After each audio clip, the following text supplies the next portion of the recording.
घनश्याम जी गुड़ग्राम से। राधे राधे महाराज जी। महाराज जी, शरणागति के लिए उच्चतम कोटि की अनन्यता आवश्यक बताई जाती है, जैसे कि रसना कटो जो अन्न रटो निरखी अन्न फुटो नयन। महाराज जी, किंतु मेरे जैसा अविवेकी को अनन्यता और कट्टरता के भेद को समझना चाहती हूँ। कट्टरता नहीं, कट्टरता और अनन्यता में बहुत, अनन्यता सरस है, कट्टरता नीरस है। जो कट्टरता की नीरसता है वो क्रोध लाएगी, जो अनन्यता की सरसता है वो दया लाएगी।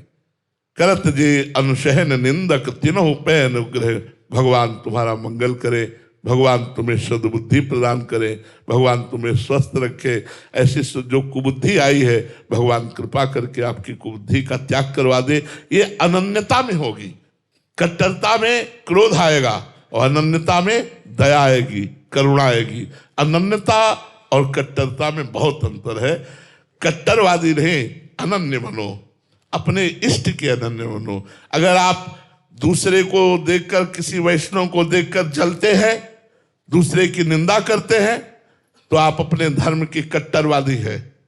अगर आप सबका सम्मान करते हैं, निंदा करने वाले के प्रति भी प्यार करते हैं, तो आप अनन्य हैं।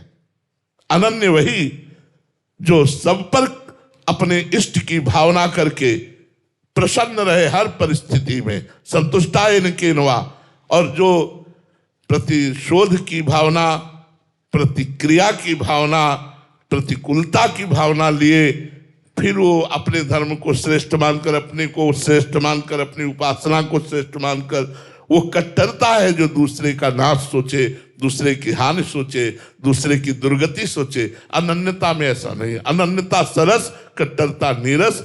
कट्टरता में क्रोध, अनन्यता में क्षमा। दुष्यंत कुमार सिंह जी प्रयागराज से। राधे राधे महाराज जी। महाराज जी, आपके चरणों में कोटि कोटि प्रणाम। महाराज जी, एक दोहा आता है कि जब मैं था तब हरि नहीं, अब हरि हैं मैं नाही। महाराज जी, एक आध्यात्मिक व्यक्ति के जीवन में इसका क्या मायने हैं, और ऐसी स्थिति में जीवन ये दोहा कब और कैसे आएगा? जो देहाभिमान है, ये मन सहित 5 इंद्रियों को शब्द, स्पर्श, रूप, रस, गंध, इन्हीं में आसक्त करता रहता है।